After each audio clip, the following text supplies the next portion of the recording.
Super. Well, welcome back to everybody, to those who were with us on Tuesday. And I hoped that we'd be welcoming some new attendees, but it doesn't look like it. If anybody joins, we'll just admit them as they do.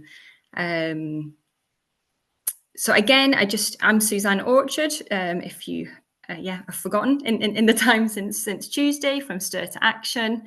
And the Centre for Democratic Business. Really enjoying this workshop. It's got my head into lots of areas that it's not been into for a while, and a chance to get into some of the detail, particularly around legal structures and governance, which we're going to cover today, which is one of my preferred areas. I'm a bit of a governance-y geek, so love this stuff and love making sure that people understand the full range of choices that are out there, and the journey that you need to go on to make sure that you are choosing the right governance and legal structure for your project or idea. So just to reiterate, this is now number 2 of 3, the second session, with the last one being on Friday, being hosted at the same time, so 12 till 1, by my lovely colleague Simon Borkin, previously of the Community Shares Unit at Co-ops UK. Now freelance, so he'll be joining us to explore the finance session on Friday. And again, I'll reiterate, a really important session to better understand how community shares, because this is all about community shares, but how community shares can sit amongst a broader blended finance package. Community shares absolutely have been known to and do raise all the capital single-handedly that a project needs to either get going or make improvements or changes to what it's doing.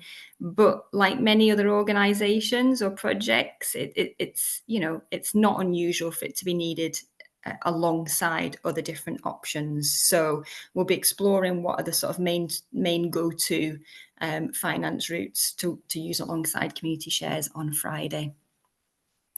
I will reiterate again, for anybody who didn't catch it or has and just decided not to, which of course is fine, but there are one-to-ones available with myself for anybody who would like to have a deeper conversation about potentially a project that you're working on, or an organisation that you're in that's considering community shares and looking at how best to support you, with next steps and getting closer to making that come to fruition.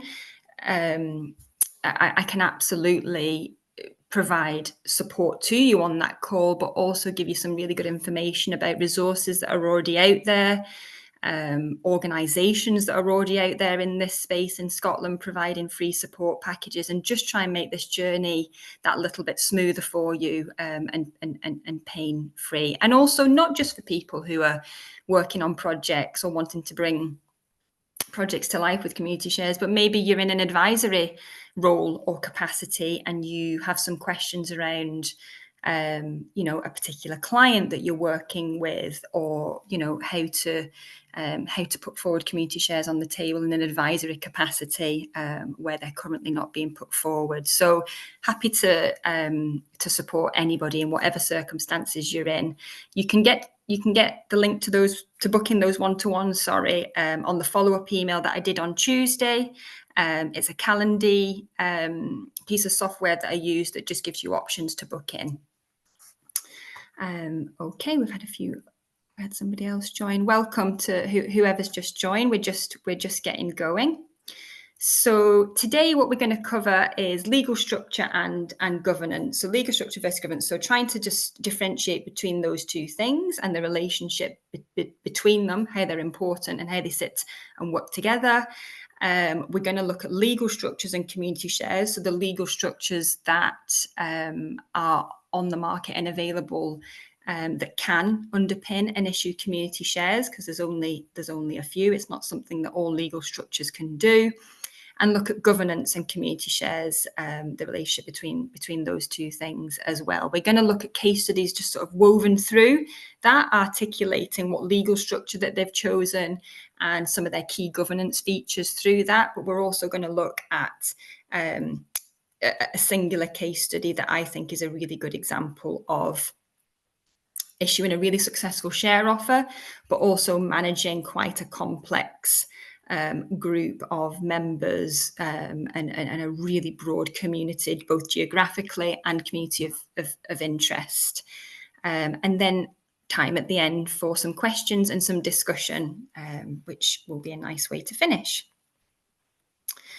So again, as always, and everybody that was with us on Tuesday will remember this, so it's not just me droning on, and everybody's got a little insight into who else is on the call and where they're coming from. If we could start today with a quick check-in round, so your name, how you're arriving, and what does good governance mean to you. So I'll start and I'll nominate. So Suzanne, from Stir to Action, I'm arriving feeling energized today.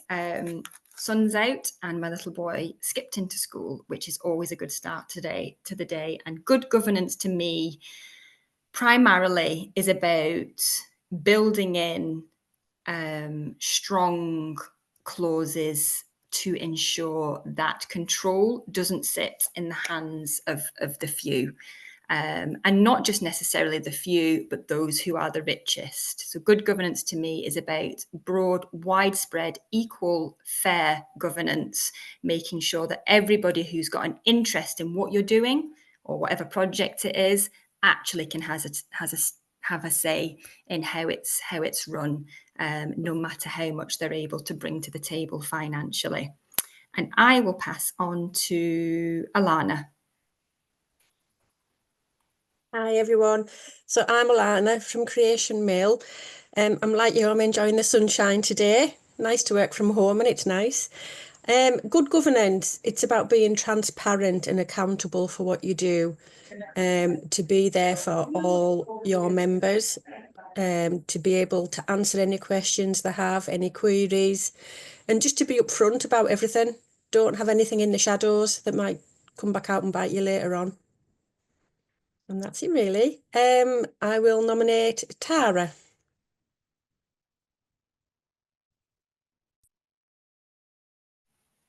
Oh, you're on mute, Tara. Sorry. Okay. I'm Tara, and I'm involved I'm involved with Let's Grow Stranraer as a volunteer, and so I'm looking at this from that perspective and community resources, and also I have some ideas of my own local ideas that I'd like to develop, so I'm looking into sources of funding for that. And yeah, governance. Transparent, I agree with both of you. Transparency, having governance really is having everyone involved in the process, in processes which involve their lives, and it's, I suppose it's for the, ideally it's for the benefit of life and everybody, and I mean not just people, but other living beings. Yeah, great responses. Okay, thanks. Jackie, we'll pass on to you. Hello there. So you'll have to excuse me. I'm eating my lunch, so that's why my camera's been off. So my name's Jackie. I'm from Third Sector, Dumfries and Galloway. I'm arriving eating my lunch because I've got a meeting now and then a meeting at 1 o'clock. So, but I'm in general good spirits. Good governance to me means making sound decisions with everybody involved, and making sure that everybody possible can benefit. Super, thank you. Diane. Hi, I'm Diane Laws. I work for Sourcey, the South of Scotland Enterprise. And like you taught, can't remember who it was, Jackie, I've been eating my lunch as well. Not a very healthy lunch, but I've been eating my lunch. I think good governance is all the things that's been mentioned, and I think as well it's about having a framework where the decisions are made at the right level. So some decisions are escalated up appropriately, but also people have the authority and the autonomy to make decisions lower down the structure, whatever the structure may be. So that stops blockages, but also that comes back to that level of control. So the really important decisions are at a higher level, but it doesn't stop people from making decisions at a lower level as well. But having that structure is important. Thank you. Super, thanks, Diane. Dennis, welcome back. Hi, thanks. Sorry I was late there. Yeah, good governance to me means, I suppose we've been thinking about this a lot because we're just transitioning to becoming a SKIO, or we just have transitioned. But I think essentially it's about having procedures in place that allow you to do what you want to do, what you've set out to do, and so that everybody who's involved in the organisation knows how they can play the role that they want to play. Am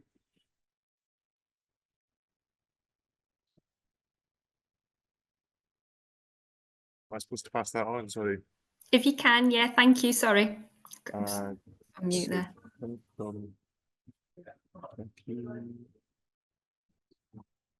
There are two people I've not heard from are Carol and Selena. But I don't know if maybe you guys have already heard from them, so I'll say Carol.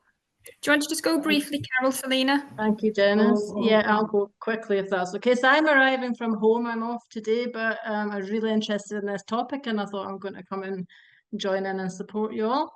And I was just sitting here thinking, I don't actually know a huge amount about governance, but this is my thoughts. So I think it's a bit like a car. So your business or operation is a bit like a car, and your governance is sort of steering the car and maintaining it and looking for bumps that are coming in the road and what's coming up, putting the petrol and the fuel in it to make it go, and the operations manual. And different people on the board would be involved in all of that with different skill sets. That's my thoughts. I think it's a great, I love an analogy. Brilliant. Selena. Yes, hi everybody. I'm Selena McMorran. I'm from Third Sector Dumfries and Galloway. I'm sitting opposite Jackie. I can see her eating a lunch. And it is lovely here. So like everybody else, feeling quite good because the weather's nice, although it's cold.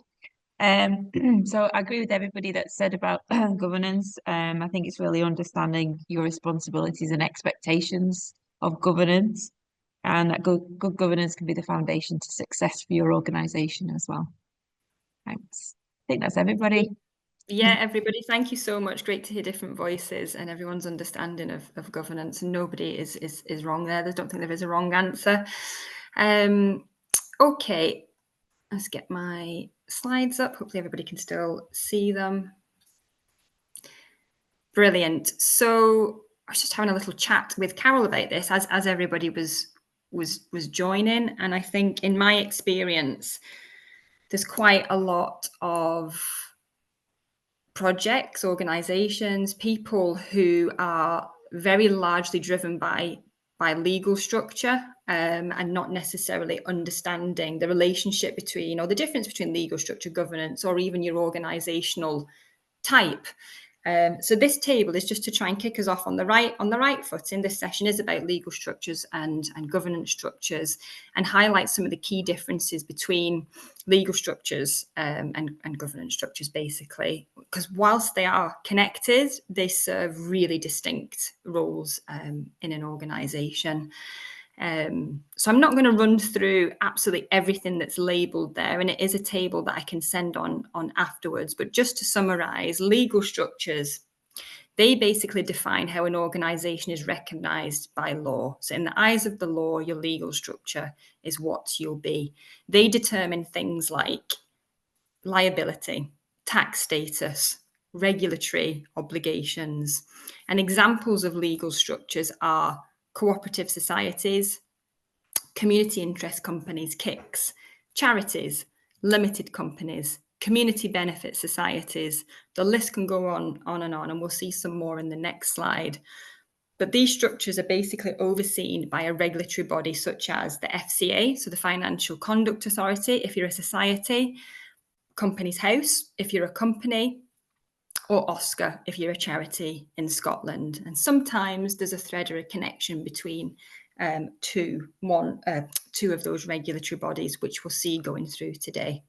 So that's a legal structure. A governance structure, on the other hand, is about, it's the how. It's the how you run your business. It's how decisions are made. It determines things like roles, responsibilities, accountability, those sorts of things within the engine, the running of that organisation. Carol's car analogy absolutely was spot on. Governance structures, like legal structures, can vary really, really widely as well. So there isn't just one way of running an organisation. And they really do vary even within the same legal structure as well. So you can have a KIC, a community interest company, for example, that's ran in 2 or 3 completely different ways.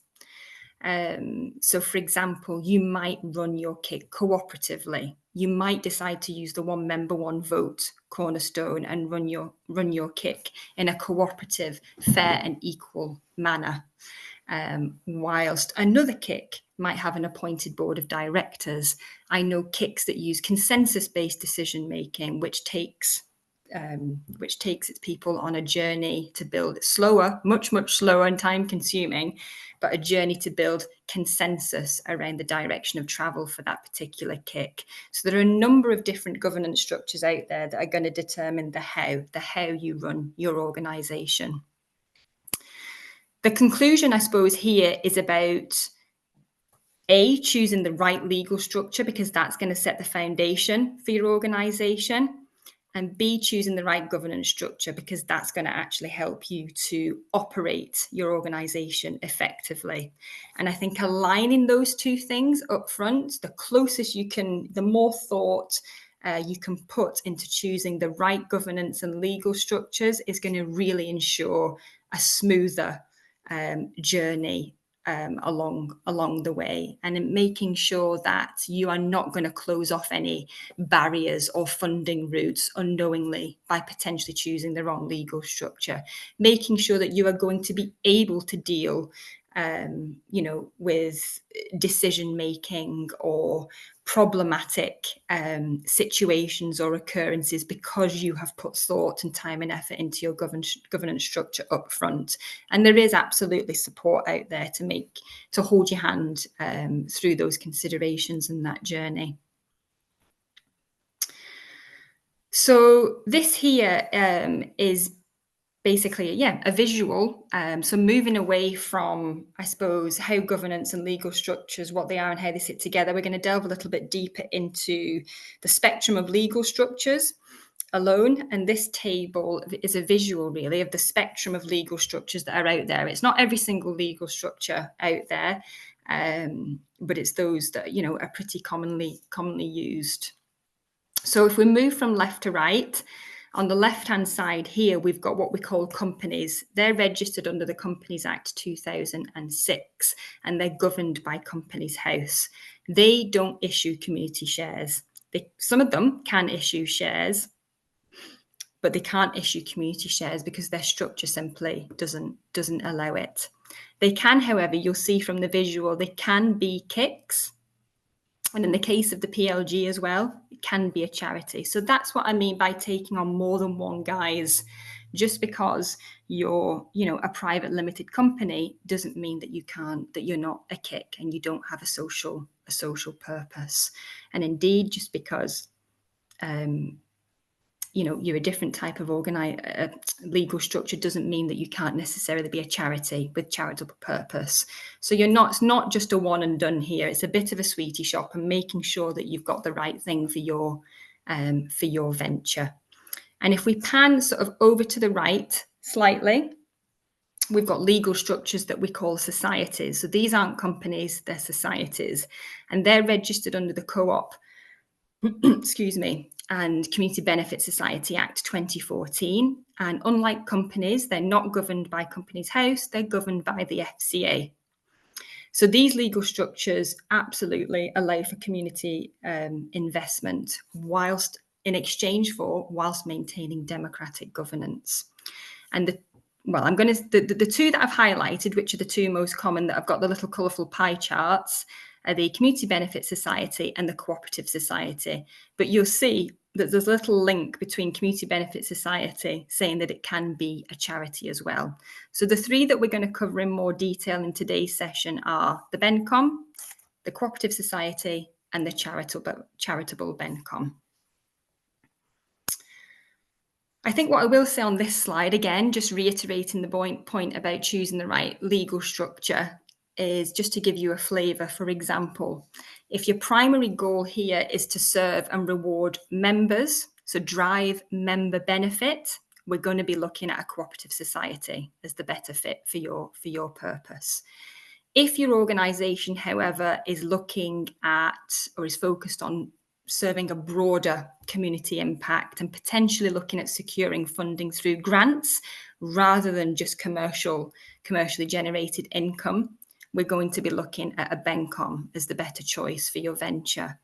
Again, on the broader sort of public and charitable, I suppose, aims, if you are ticking boxes like, you know, you're serving elements of the environment or having heritage element to your project, or a very, very clear charitable direction, then it's going to be all the sorry, I can't think of the word I'm looking for there. You're going to be a charitable BenCom, so you're going to have all the benefits of a BenCom, but achieving charitable status as well. And again, we'll go into some more detail about what that actually looks like.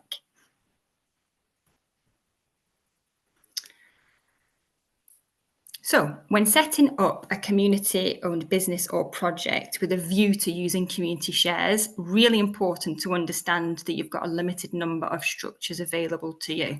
The first of the three that I've just mentioned, and the one that we're going to go into a bit more detail on now, is the BenCom, so the Community Benefit Society. As I said in the last slide, this is registered with the FCA, so that's going to be your governing body if you go down that route. And the key features are they operate for the benefit of the wider community. So this isn't just about serving a distinct group of members or achieving charitable or wider public benefit. This is about a designated ring-fenced community.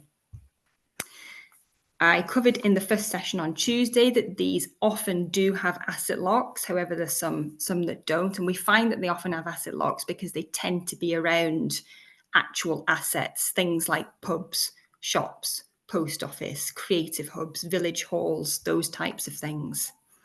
The profits in the case of the Community BenCom are reinvested back into the community.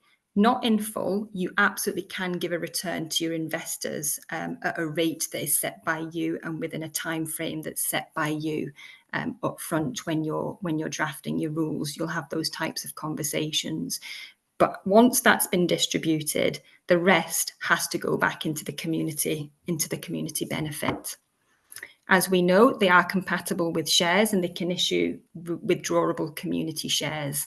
And we know this by now as well, that in turn for purchasing a share, you are getting an element of control, and they work on the basis of one member and one vote.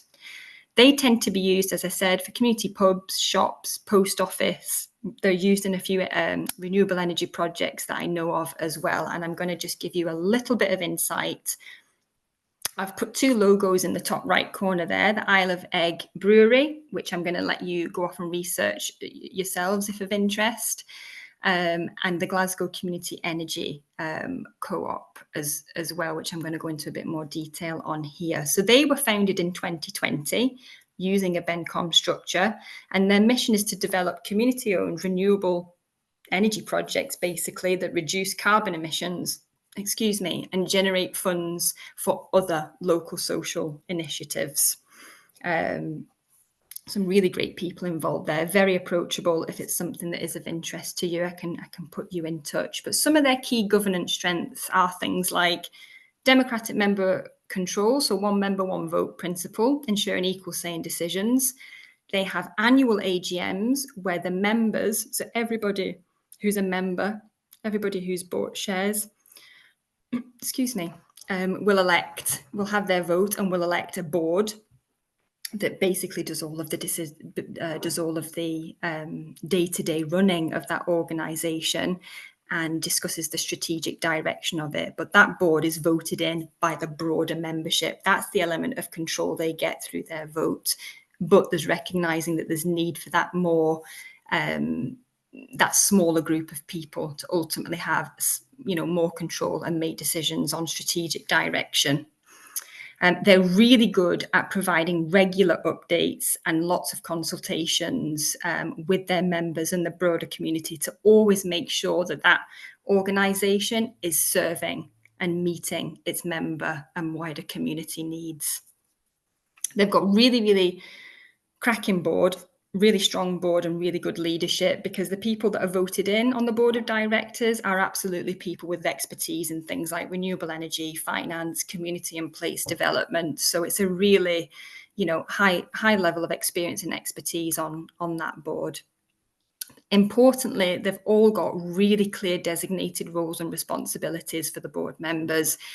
And I think, interestingly, with term limits in place, because we've seen a lot in my past role over the years, people sort of, staying in board roles far too long, and it having quite negative impacts on the overall direction of the organisation. So they do some really interesting work around, sustainable energy and lots of broader community impact as well. They've installed things like solar panels on schools, community buildings in the Glasgow and wider Glasgow area, ultimately reducing energy costs and carbon footprint. They absolutely reinvest their surplus into other local social initiatives and environmental projects. And they've also ensured, not always needed, but they have ensured that an asset lock is on their asset, preventing basically private profits, and also safeguarding the long-term community benefit of that organisation. I will let you go off and have a quick look at Isle of Egg in your own time, but another great example of a community BenCom on quite a remote rural island off the coast of Scotland, really successful share offer, raising over £190,000 across about 600 investors, and they're all about environmental sustainability, environmental and sustainable brewing. Great examples of community engagement and social impact on that remote island as well. So I'll let you explore that in your own time. The second legal structure of the three that we're going to talk about that can issue community shares is the cooperative society. So this is where most of my experience lies, coming from Cooperative Development Scotland, and this is what we call the sort of, for people who are leaning towards the purest form of cooperative. So for people whose aim ultimately is to provide and drive benefit for its members only. That is the description of a cooperative, an organisation that's set up to drive member benefit, so not necessarily for the wider community or the general public or greater charitable aims, like the other models that we're discussing. This is for a small, succinct group, not necessarily small in number, but in terms of definition, group of members who want to benefit from being part of this cooperative society. Again, they're registered like the BenCom with the FCA. They are member owned. So that is a difference there between the BenCom. This is for something that is going to be ultimately owned by its members. So they're really common legal structure for things like worker co-ops and employee ownership. They're naturally democratically controlled, which we know is a theme here. So one member, one vote principle.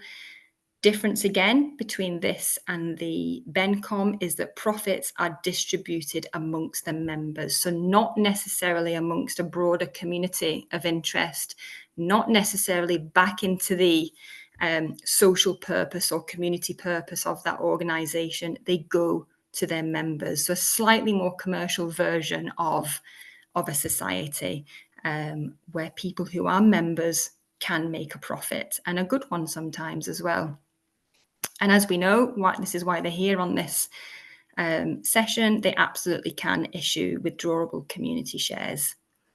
So often used, in community-owned businesses, so businesses that want to be actually owned and ran by the community, that uses them, that shops there, i.e. the co-op, our local co-op, or ScotMid in Scotland.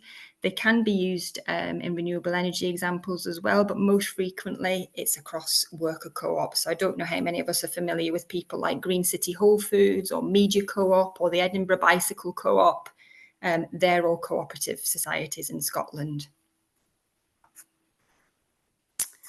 The Bell Inn, I'm going to leave that to you to go over in your own time, but it's an example of a local pub that used a cooperative society to raise shares, but we've not got that much time, so I'm not going to go into that in detail, but just another example for you to look into.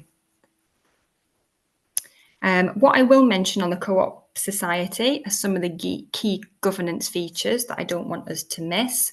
So, for Equal Care Co-op, which is the little logo on the left there, they are a really, really interesting, quite pioneering cooperative society, actually established in 2018. Their location is the Calder Valley down in West Yorkshire. And they've got some really interesting key governance features because their whole aim is about basically transforming. They're a bit trailblazers actually in the social care system, which is a really imbalanced, poorly paid sector, I think we'll all agree. And their model is all about transforming the social care system to empower both caregivers as members of the cooperative society, but interestingly, the care receivers as well as members of that cooperative society. And they engage in a model that enables joint cooperative ownership, which I find fascinating. I've met the founders of this company a number of times, and it's just fabulous.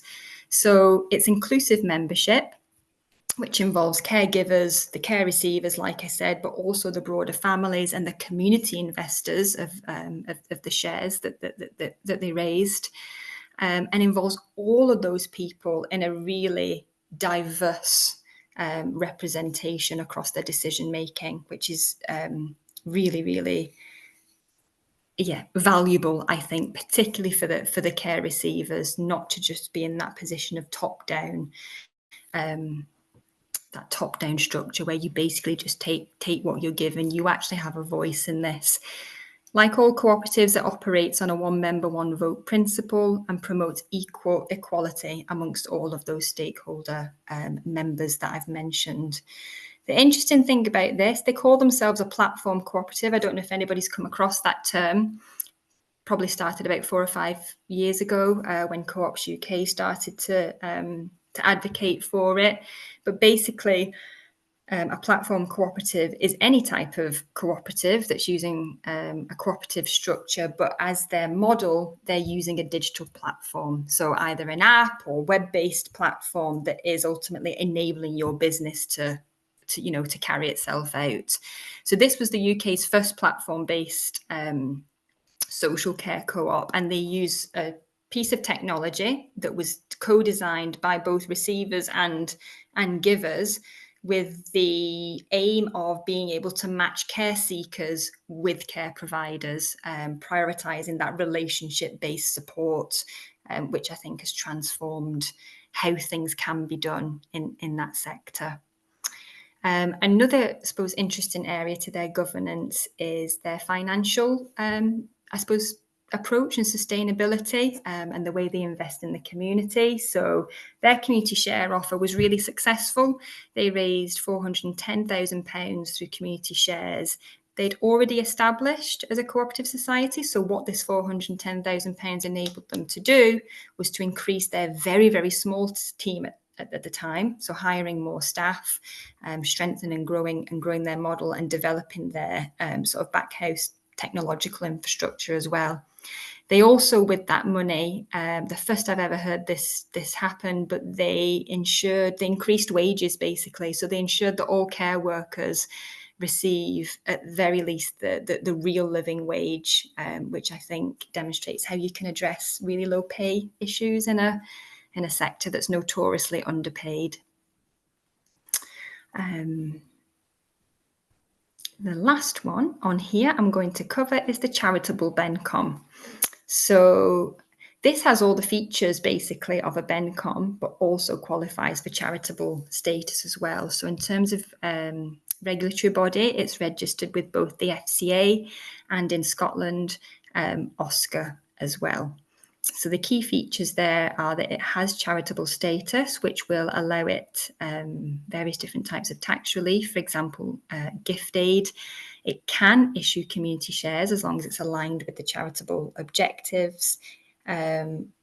Like all charities, very, very limited ability to distribute profits and absolutely asset locked to make sure that long-term community benefit of the asset is tied in. These tend to be used for things like community-led housing, heritage projects like our very own Portpatrick Harbour, social enterprises, organisations or projects with a strong social mission or aim tend to go down the charitable BenCom route as well, as a route to being able to secure financial input through a share offer.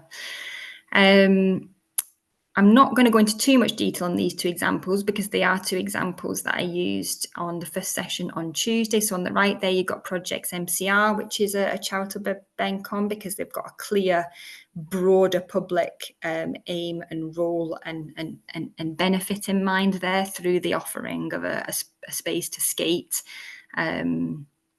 improving general sort of well-being and addressing societal problems. And Portpatrick Harbour, interestingly, was the first community benefit society in Scotland to successfully achieve charitable status. So I think a real significant milestone there. And I think the reason why it did is because it was really clear from the get-go that their whole aim was to ensure that harbour remained accessible and beneficial, not just to residents and people lived there, but to visitors and the broader public benefit, basically. Just trying to look at my notes here and just think if there's anything else I wanted to mention on charitable BenCom. I'm going to leave that there with not a lot of time left to go. So another table, again, this is something that I use that comes from the Co-operatives UK Simply legal document, which is a really, really meaty document to help you with all things legal structure orientated. And I still refer to it today, 15 years on. But basically, this table is something that outlines the key differences between those three main society types that I've covered. So cooperative societies, community benefit societies, and charitable BenComs. And sometimes I do just need to have a quick look and remind myself when I'm in conversations with clients. So what are the differences there again? And what questions should I be asking that will help the client or the person that I'm working with go on that journey to consider what the best legal structure is for them? So just to summarize, cooperative society primarily serves its members' interests. It follows cooperative principles, including democratic control and profit sharing, crucially, amongst its members. This structure suits businesses who want to take a purer form of cooperative approach, like worker co-ops or employee ownership. The Community Benefit Society operates for the benefit of the wider community rather than just its members, and it reinvests surpluses for social good and community benefit. It often has an asset lock. This structure is common for things like community-led businesses, renewable energy projects, pubs, shops, those types of things that we covered in the last slides. And lastly, the charitable BenCom has all the features of a BenCom that I mentioned, but it must also crucially comply with charity law. So it can qualify for tax benefits like rate relief or gift aid, for example. In terms of profits, it must ensure that all its profits are strictly serving its charitable purpose. And that, like Portpatrick Harbour, makes it ideal for heritage projects, for example. A lot of community housing projects use this structure as well. And I've worked with some sort of, more, not schools, but education initiatives as well that have used this successfully. Okay, why good governance matters. So I think we all agreed when we did our little summary intro up front that we've all got a good handle of what it is. And in answering that question, I think we all answered the question why it matters. But it's safe to say that it's crucial for any organisation. I think particularly cooperatives, community businesses, and societies where democratic participation and accountability are fundamental. They're built in. Good governance becomes really crucial. The more people you're giving control, the more people you're giving a vote and a say and a voice, the more crucial it is to have good governance processes in place from the get-go. So why does it matter? It matters, for accountability. So it ensures that decision makers are absolutely answerable to the members, to the shareholders, to the stakeholders who have got this project's best interests at heart.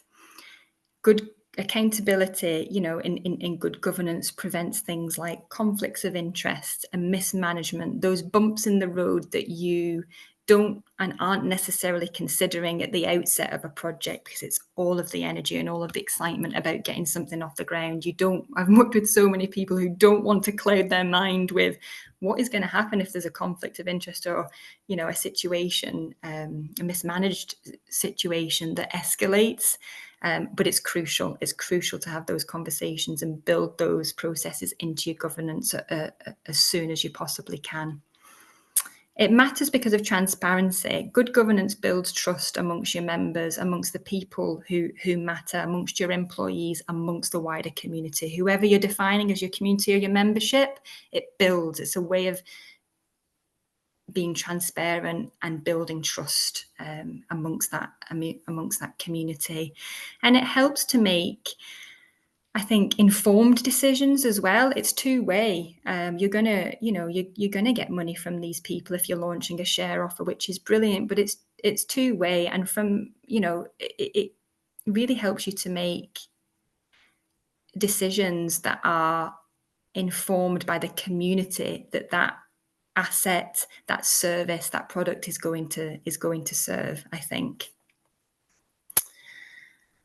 The other thing that it does, I think, democratic decision-making, bullet point number 3, is about encouraging member participation and collective ownership. So rather just setting up, in isolation and getting on with your business and, trying to make it work and trying to make it successful and hoping that people will engage with it and help, bring it to life, it absolutely directly engages people in that project and encourages member participation in what it is you're trying to achieve, which is powerful. Strength in numbers, more resources, more minds, more expertise, more skills, more experience around your initiative. The democratic decision-making element as well really ensures that decisions align with the values and the needs of the cooperative of the organisation as well. So it's a way of rooting it in its values from the get-go. Good governance protects, there's a resilience and a growth element to it as well. It enables organisations to adapt to changing landscape, to opportunities that are appearing on the horizon, to challenges that sometimes just drop out of the heavens and land on us. Had worked with many people struggling with their governance through COVID, for example. I won't go into that, there's not time, but yeah, I think it really does enable, if you've got good governance built in from the start, it enables the organisations to be more adaptable and responsive to challenges and opportunities that sometimes we just don't see coming. And lastly, it absolutely strengthens leadership, I think. And makes it a lot more resilient, because ultimately you are being informed by the people that this project matters to. I've covered a number of case studies just as we've gone along today, but I just wanted to cover off Glenwithis Distillery because it's one of the UK's most successful share offers, and I think I'd be silly not to mention it. I'm not going to set the bar and say that everybody can raise around 4 million in a share issue, but it seems wrong to not mention it because it's here in our home in Scotland, and it's just done a brilliant job of using the Community Benefit Society, engaging not only the community across the Highlands and Dingwall in particular, job creation and opportunities for work experience there, but also managed to get global interest. So this is Glenwithis Distillery, as I said, located in Dingwall up north, in the Highlands, over on the east, towards the east of Scotland, founded in 2016, and they use a Community Benefit Society legal structure. Their mission was to create Scotland's first community-owned distillery, which produces whisky basically, whilst reinvesting profits into local regeneration and sustainability projects. The Highlands is a notorious place for using young people to the cities, the migration of labour and skills going down to the Central Belt. So they had that whole greater aim, I think, built in from the start, that they wanted this to be more than just another whisky distiller in Scotland producing excellent quality whisky. This was going to change the makeup of that region for the better, socially for the better. So again, a lot of repetition here, but this is the way of it when you're talking community shares.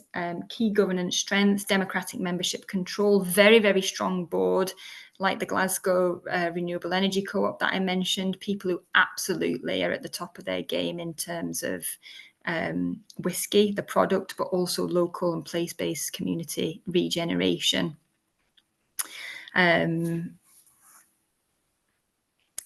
I'm just conscious of time here with only 10 minutes to go. So financial accountability and transparency, they are fully regulated by the FCA because they are a society, and they publish annual reports and audited accounts visibly to everybody who has invested in that organisation, ensuring real financial integrity, I think. The community shares basically funded the distillery's development, so it was already underway as a project and as an organisation, but from the get-go they wanted to outline and provide clear investor returns, so they built that into their rules and into their community shares campaign. I can't remember, I couldn't actually get access to their latest offer in terms of what they return to shareholders, but it is very much, been an investment that has a return for anybody who has put their hand in the pocket and bought into that. In terms of their surplus, they actually have a pot or a fund called their Community Projects Fund for the local Dingwall region. So anything surplus, once they've paid their investors, their returns, gets invested into things like renewable energy incentives, various different tourism development projects, job creation, and work-based. I've just said the term. Sorry, my head's away with it today. Work experience opportunities for people, both in the actual hands-on distilling aspect of the plant and also in the back office, in the community, in the organisation and company management of it as well. Like I said, they were very successful, and their share offer raised almost 4 million, which is the largest UK share offer in history. They do an absolutely excellent job, which is main reason why I've put them on here today, at maintaining strong member engagement with their investors and making sure that everybody has a clear line of sight through various different, meetups, online, in-person, surveys, workshops, bringing people up to speed with how the distillers has been performing this year, what various local community projects they're involved in, giving people a vote as to what community projects they would like to be involved in next. They just do an exemplar job of taking not just launching a successful share issue and taking money off people, but keeping people on that journey with them over the last, 8 years. And I think I'll stop there. I do want to just mention very quickly, but I can follow this up, is 2 legal documents that I've mentioned today are Simply Legal and Simply Governance, which are really, really helpful. Like I said, I still use them today for helping you to navigate governance choices and legal structure choices. And they're both on the Co-ops UK website.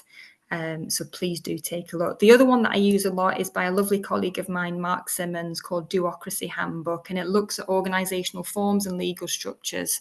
It's basically a how-to guide full of resources that cover those options and what tax compliance and charitable status looks like. And yeah, really, really good resources there, and I can share links with you after.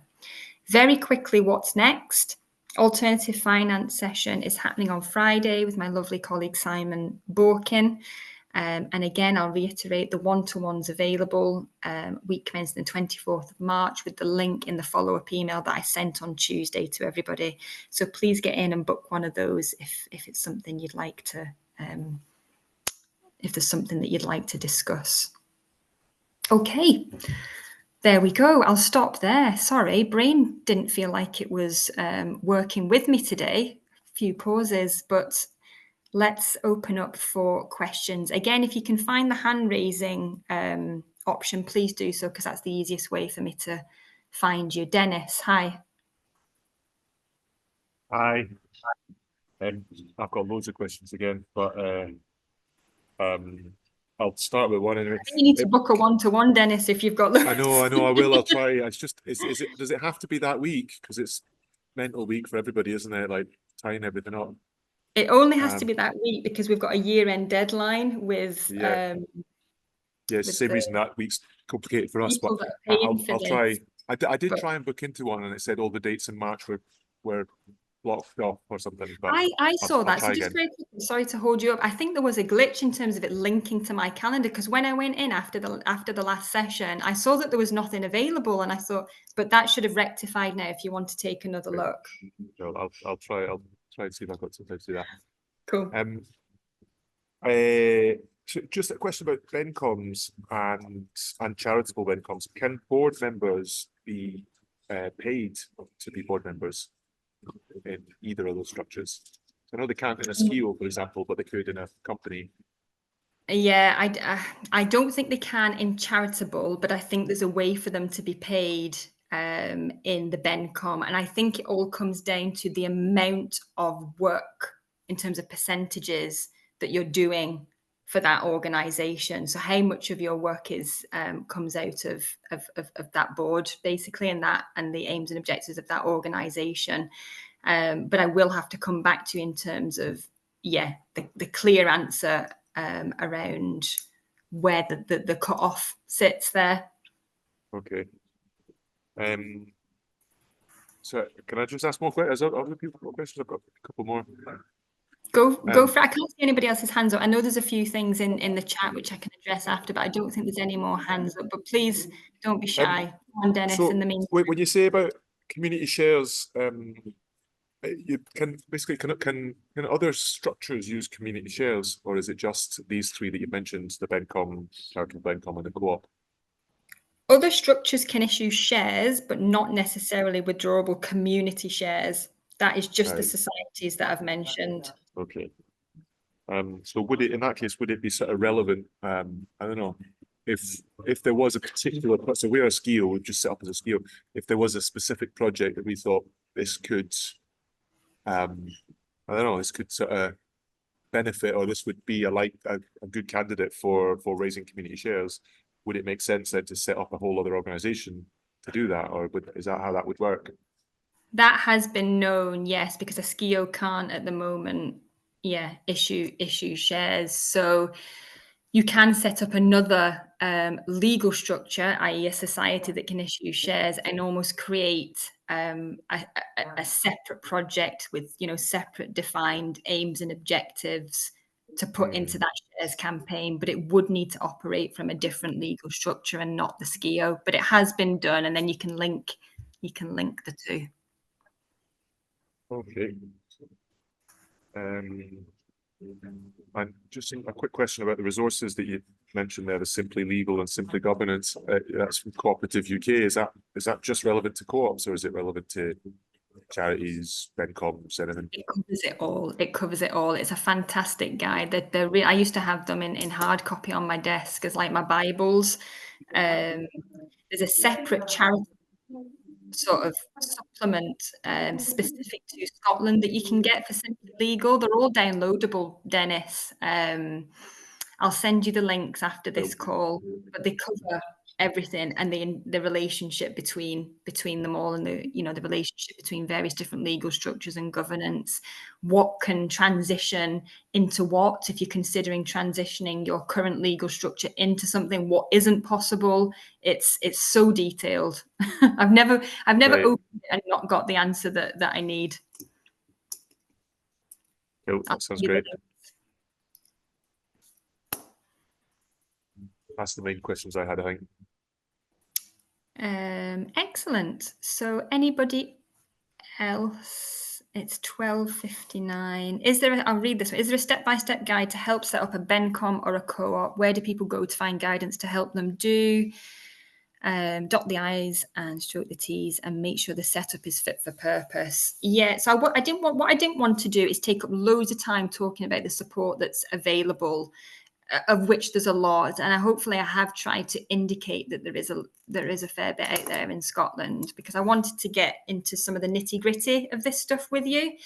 But basically, there are a number of organisations. I think I mentioned them on the last call, and I can absolutely do a follow-up email with resources and signposting. But just to name a few that operate in Scotland. So obviously, you've got Co-ops UK. Which if you're a member or want to become a member, provide a lot more free support than if you're not. They tend to charge for support. They have a community shares unit that will support you navigate this area step by step.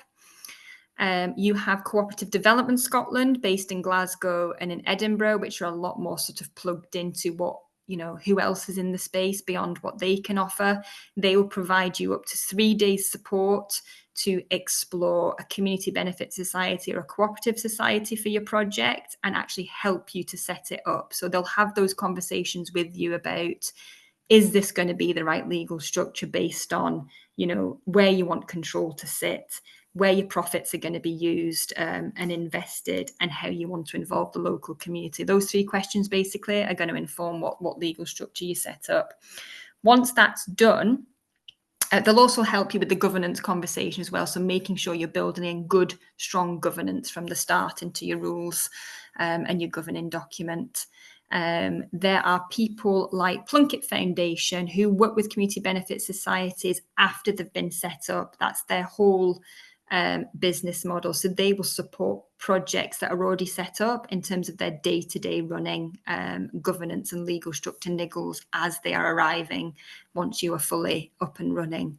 There's Scotland's own Democratic Finance Scotland, previously Community Shares Scotland, in this space as well, who have quite a large package to support you through the actual share offer process, something that CDS and Plunkett Foundation don't do. So helping you design and execute a really effective community share campaign that's going to, hit the spot and get you to where you need to be financially. And I think there's still a little bit of post support there as well from, I keep wanting to say Community Share Scotland, but it's Democratic Finance Scotland now.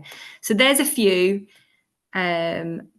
And I'll follow up in an email with links to those places, or equally book a one-to-one, and I can facilitate introductions directly because I've got really good colleagues at all of them.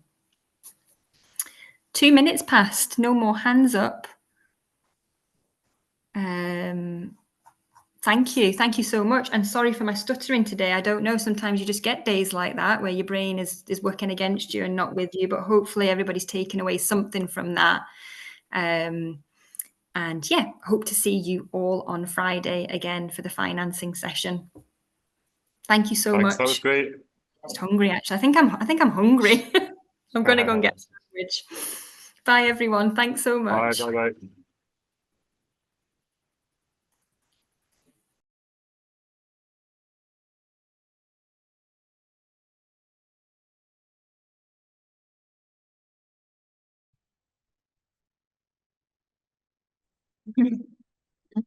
Is it just Thanks, us